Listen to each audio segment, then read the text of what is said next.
Aprender a pensar. El holismo viene del griego. Holos igual todo, entero igual total. Es la idea de que todas las propiedades de un sistema dado, por ejemplo, biológico, químico, social, económico, mental o lingüístico. A pensar se aprende, lentamente, en el curso de los años. Conseguimos armar un mapa con las invariantes y las variantes que se nos presentan. Es un mapa interactivo. Según como sea el mapa, así interpretaremos las invariantes y variantes, y nuestras interpretaciones a su vez confirmarán el mapa ya existente. Un paradigma holístico será entonces aquel que reconozca la construcción mental de un sistema global y subsistemas fragmentarios como formas de captación y organización de la realidad, con la interpretación simultánea desde diversas dimensiones, la inevitable interacción entre todos los subsistemas, integración y un constante desarrollo objetual, fenoménico y subjetivo. La inteligencia. He definido la inteligencia como la capacidad de diagnosticar la mayor cantidad de variables contextuales y reaccionar rápidamente con respuestas que produzcan un beneficio individual. Por su parte, los sentimientos también tienen su origen. El paradigma emocional global de un sujeto se va conformando a partir de las satisfacciones e insatisfacciones que sobrevienen a las necesidades primordiales. Estrategias procedimentales. Quien quiera enseñar a pensar deberá estimular en el sujeto las vías que naturalmente conducen a la maduración del pensamiento. Conocer las necesidades primordiales insatisfechas del educando y procurar activamente su satisfacción. Producir ambientes que permiten el surgimiento de sentimientos positivos, respetuosos, tranquilizadores, agradables, armonizantes, productores de alegría. Facilitar desde la más tierna edad la cuna del pensamiento, esto es, la vida imaginativa representacional, de acuerdo con la etapa madurativa del sujeto. Aceptar los ritmos individuales de los educandos, para que éstos puedan llegar a formularse a sí mismos las preguntas necesarias, a fin de interesarse en encontrar respuestas a sus propias interrogantes. Proponer mecanismos secuenciales de búsqueda de datos y de respuesta, tanto verbal como no verbal, e interesarse por los mecanismos secuenciales hallados por el educando. Proponer estrategias procedimentales propias y probadas, pero asimismo acompañar la autoexperimentación y autoevaluación de estrategias procedimentales halladas por el sujeto con referencia a cada nivel de interacción, necesidades primordiales, sentimientos, pensamientos, conductas. Ayudar a llevar a la conciencia los supuestos previos de las conductas finales. Ejemplo: en el aula caminen hacia un segundo lugar, enseguida que retomen a su posición inicial, que se dirijan entonces a un tercer lugar, vuelvan al segundo y finalmente al primero. Se los hace retomar a sus asientos y se inicia una conversación.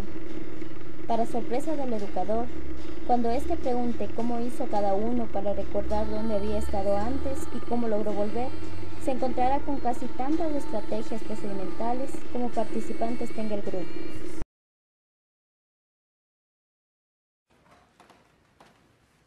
El año que viene casi todos ustedes serán profesores. De literatura no saben demasiado, pero lo suficiente para empezar a enseñar. No es eso lo que me preocupa. Me preocupa que tengan siempre presente que enseñar quiere decir mostrar. Mostrar no es adoctrinar, es dar información. Pero dando también, enseñando también el método para entender, analizar, razonar y cuestionar esa información. Si alguno de ustedes es un deficiente mental y cree en verdades reveladas, en dogmas religiosos o doctrinas políticas, sería saludable que se dedicara a predicar en un templo o desde una tribuna. Si por desgracia siguen en esto, traten de dejar las supersticiones en el pasillo antes de entrar al aula. No obliguen a sus alumnos a estudiar de memoria, eso no sirve. Lo que se impone por la fuerza es rechazado y en poco tiempo se olvida. Ningún chico será mejor persona por saber de memoria el año en que nació Cervantes. Pónganse como meta enseñarles a pensar, que duden, que se hagan preguntas. No los valoren por sus respuestas, las respuestas no son la verdad. Buscan una verdad que siempre será relativa. Las mejores preguntas son las que se vienen repitiendo desde los filósofos griegos. Muchas son ya lugares comunes, pero no pierden vigencia. ¿Qué, cómo, dónde, cuándo, por qué?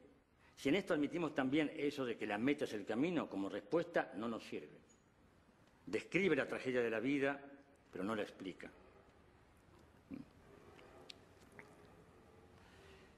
Hay una misión o un mandato que quiero que cumplan. Es una misión que nadie les ha encomendado, pero que yo espero que ustedes, como maestros, se le impongan a sí mismos. Despierten en sus alumnos el dolor de la lucidez, sin límites, sin piedad.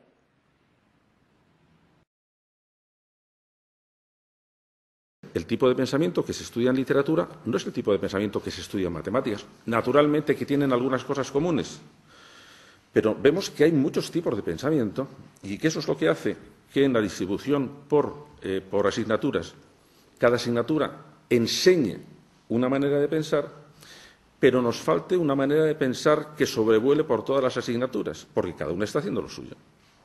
Entonces, muchas veces una persona puede tener un gran talento para pensar literariamente y un débil talento para pensar matemáticamente.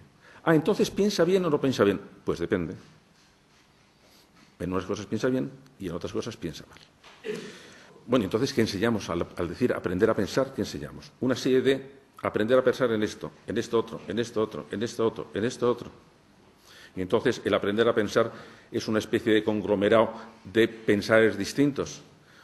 O podríamos hacer una especie de núcleo básico. Entre todos no podríamos descubrir una especie de tronco básico, decir, bueno, estas son las habilidades de pensamiento que debían tener todas las personas. Y vamos a ver cómo entre todos conseguimos que se vaya desarrollando. Eso tiene que ver con el asunto de las competencias. El asunto de las competencias, en realidad, lo fueron trabajando dos grupos distintos. Uno desde la Unión Europea y otro desde la OCDE, que es el grupo de SECO, que ha mencionado Augusto. A mí me interesó más el grupo de SECO. Y el grupo de SECO se planteó el siguiente problema. Bueno, tenemos que seleccionar las competencias básicas que creemos que debe tener todo ciudadano europeo. No podemos decidirlas si no tenemos primero muy claro cómo queremos que sea el ciudadano europeo y cómo queremos que sea la sociedad europea. Y entonces dijeron, no podemos elaborar una selección de competencias o una relación de competencias si no tenemos claro un modelo ético que nos diga cuáles deben ser las competencias realmente importantes. ¿Por qué? Porque lo que queremos es que sean ciudadanos y que sean buenos ciudadanos. Y eso no nos lo va a dar una especie de fragmentación en competencias, ahora lingüística, no. ¿Por qué queremos, por ejemplo, que estudien cultura? ¿Por qué tienen que estudiar matemáticas? Porque tenemos que dar una especie de razón de lo que queremos que sean sus competencias básicas, porque son imprescindibles para el modelo de persona y el modelo de sociedad que nos parece conveniente. Entonces, ya veis que aquí aparece un modo de pensar. ¿Cuáles deberían ser las habilidades de pensamiento que debe tener todo el mundo? Aquellas que son necesarias. ¿Para qué? Bueno, para un buen comportamiento personal, para un buen comportamiento ciudadano, para un buen comportamiento laboral. Es que necesitamos un tipo de pensamiento que sirva para las siguientes cosas. Primero, para que nuestros alumnos sepan dónde están, es decir, tengan una visión lo suficientemente completa de la realidad y de las posibilidades de la realidad y de quiénes son ellos. Esto no se da en las otras competencias. ¿Sabéis que uno de los elementos que influyen más en cómo se comportan los alumnos de secundaria es la idea que tengan de en qué consiste la inteligencia? Y hay dos puntos de vista. La inteligencia es algo con lo que se nace o la inteligencia es algo que se adquiere y se desarrolla. ¿Cuál de esas dos ideas creéis que fomenta más una actitud activa respecto del aprendizaje? La segunda. Oye, tendremos que decir al niño exactamente cuáles son sus capacidades. Está una parte intermedia entre las competencias, digamos, fragmentadas Y esta competencia, digamos, de segundo nivel, es una palabra rara, pero que ya os habéis acostumbrado a oírla, la metacognición. Ahora todo el mundo dice, cuando la metacognición es únicamente la reflexión sobre cómo el niño piensa o sobre cómo el niño actúa. Entonces, está clarísimamente demostrado que cuando a un niño se le hace reflexionar sobre el modo en que piensa, mejoran sus resultados. Bueno, esa ya es una fase intermedia, ya no es la competencia de aprender a pensar en matemáticas, a pensar en ciencias, sino aprender a volver sobre lo que está haciendo, porque entonces su capacidad de hacerse cargo de sus funciones intelectuales va a ser mucho más poderosa. En esa línea vamos. Por ejemplo, en Canadá en este momento se ha puesto como obligatorio una hora a la semana de debate filosófico, con un resultado espectacular. ¿Un niño a los 6 años de debate filosófico? Pues sí, pero ¿qué van a decir de debate filosófico? Cuando estamos hablando de filosofía a este nivel, estamos hablando únicamente de algo que tiene que ver con aprender en el piso de arriba. Que se puede asomar al piso de abajo, ve todo el panorama y luego reflexiona sobre ese panorama y luego critica algo de ese panorama. Esas son cuando estamos hablando de filosofía no estamos hablando de aprenderse Hegel, estamos hablando de un concepto de pensar de segundo nivel, que se acerca o se asoma a las distintas competencias, reflexiona sobre ellas, reflexiona sobre la inteligencia y sus límites y reflexiona críticamente sobre cómo debe orientar su comportamiento. Algo que evidentemente tiene que hacer todo el mundo. Yo creo que sí es cierto que aprender a pensar en este amplio espectro, que es que pensar empezamos con el pensar físico, que pensar estamos desarrollándolo siempre que estamos intentando enfrentarnos con un problema y que hay, digamos, un último nivel de pensar, que es el pensar de segunda generación, por decirlo así, que es cuando nos sirve para tener una imagen amplia de cómo es la realidad, una imagen acertada de cómo soy yo y mis capacidades, y después una capacidad de reflexionar sobre todas las creaciones que hace la inteligencia humana, que va desde las matemáticas hasta la religión, y por último, el pensamiento que es capaz de razonar sobre valores y que es capaz de dirigir el comportamiento.